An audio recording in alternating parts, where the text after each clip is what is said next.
പാലക്കാട് ഉപതെരഞ്ഞെടുപ്പ് നടക്കാൻ മണിക്കൂറുകൾ മാത്രമേ ബാക്കിയുള്ളൂ.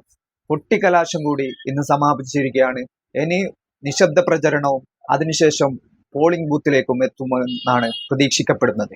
എന്നാൽ ഇതിനിടയിലുണ്ടായ പ്രധാനപ്പെട്ട സംഭവവികാസം എന്നുള്ളത് BJP സംസ്ഥാന നേതാവ് കൂടിയായ, വളരെയധികം വെറുപ്പുകൾ ഉൽപ്പാദിപ്പിച്ച് അത്തരം വെറുപ്പിന്റെ കടയിൽ ഉണ്ടായിരുന്ന സന്ദീപ് വാര്യർ എന്ന BJP നേതാവ് ആ BJP ബന്ധം ഉപേക്ഷിച്ച് കോൺഗ്രസിൽ എത്തിയതായാണ് കഴിഞ്ഞ ദിവസങ്ങളിലുണ്ടായ പ്രധാന സംഭവവികാസം എന്നുള്ളത്. അത് കേരളീയ സമൂഹ പൊതുമധ്യത്തിൽ വളരെയധികം ചർച്ചയായി മാറിയിരിക്കുകയാണ്. ഏതാണ്ട് 2 ദിവസത്തിലേറെയായി ചാനൽ ചർച്ചകളിൽ നിറഞ്ഞു നിൽക്കുന്ന സാന്നിധ്യമാണ് സന്ദീപ് വാര്യറുടെ. സന്ദീപ് വാര്യർ കോൺഗ്രസിൽ എത്തിയതിനു ശേഷം കഴിഞ്ഞ ദിവസം അദ്ദേഹം പാണക്കാടെത്തി സാദിഖ് അലി തങ്ങളെ കണ്ടു എന്നുള്ളതാണ് അതിനേക്കാൾ പ്രാധാന്യത്തോടു കൂടി ചാനലുകൾ റിപ്പോർട്ട് ചെയ്തത്. അദ്ദേഹം സ്വാഭാവികമായിട്ടും കോൺഗ്രസിന്റെ ഘടകകക്ഷി കൂടിയായ മുസ്ലിം ലീഗിന്റെ പ്രധാനപ്പെട്ട കേരളത്തിലെ രാഷ്ട്രീയ സംഭവവികാസങ്ങളിൽ പ്രധാനപ്പെട്ട ഒരിടമാണ് പാണക്കാട് എന്നുള്ളത്.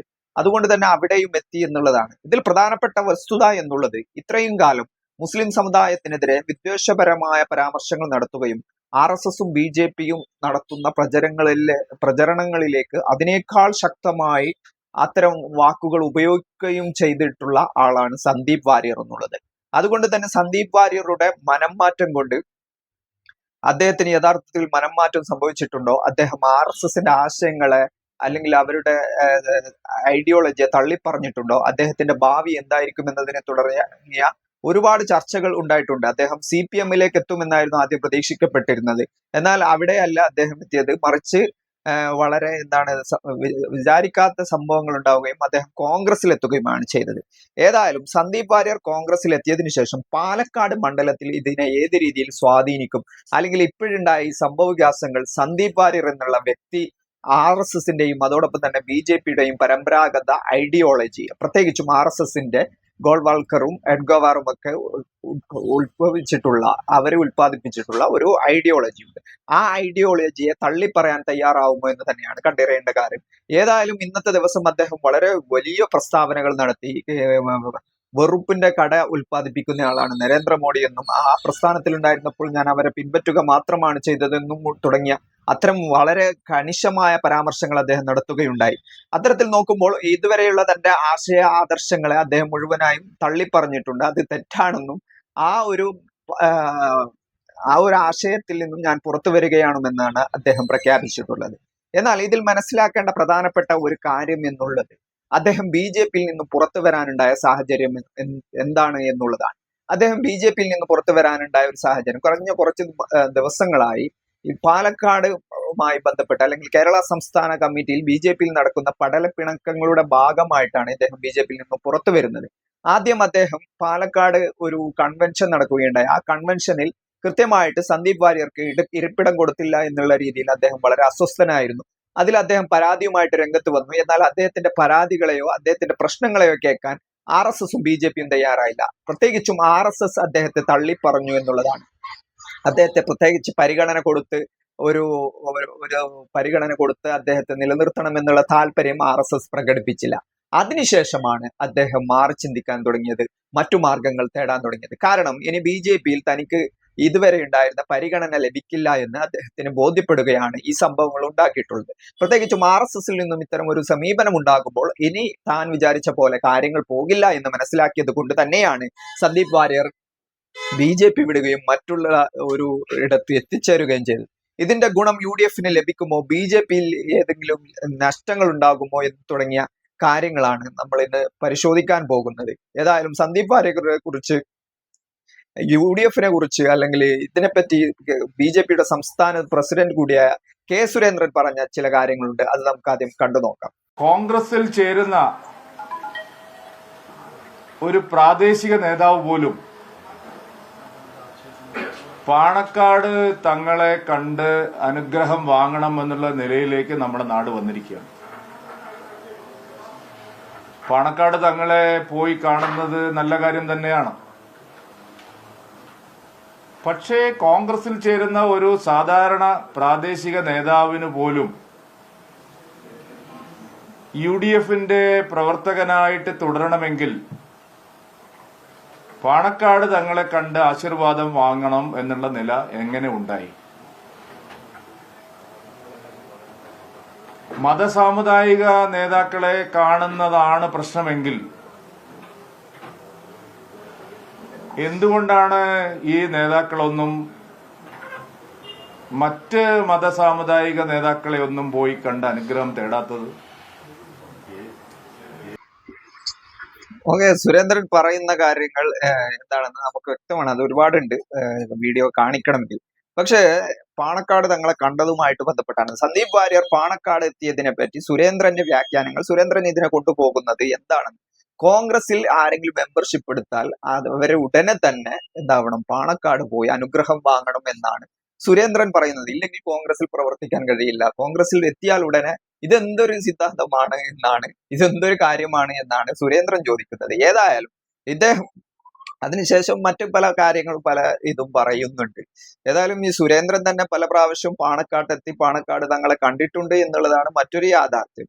അതിനെപ്പറ്റി സുരേന്ദ്രൻ എന്ത് പറയാനുണ്ടാകുമെന്ന് കണ്ടറിയേണ്ട കാര്യമാണ്. BJP-യിൽ വളരെയധികം അനൈക്യങ്ങളുണ്ട്. അവരുടെ സംസ്ഥാന കമ്മിറ്റിയിലും അതുപോലെ തന്നെ മറ്റു കമ്മിറ്റികളിലും അവർക്കിടയിൽ പടലപ്പിണക്കങ്ങൾ രൂക്ഷമാണ്. കാരണം കേരള രാഷ്ട്രീയ സാമൂഹിക സാഹചര്യത്തിൽ കേന്ദ്രത്തിൽ വലിയ നേട്ടങ്ങൾ ഉണ്ടാക്കി കേന്ദ്ര ഭരണം BJP-യുടെ കൈകളിൽ എത്തിയപ്പോൾ പോലും കേരളത്തിൽ BJP-ക്ക് നേട്ടങ്ങൾ ഉണ്ടാക്കാൻ കഴിയുന്നില്ല. ഇലക്ട്രൽ വോട്ടിൽ മുന്നേറ്റം നടത്തുന്നുണ്ട്. പക്ഷേ കൃത്യമായിട്ട് കഴിഞ്ഞ തവണ മാത്രമാണ് സുരേഷ് ഗോപി എന്നുള്ള ഒരു MP അവർക്ക് വിജയിപ്പിച്ചെടുക്കാൻ കഴിഞ്ഞത്. അതിന് കാരണങ്ങൾ പലതാണ്.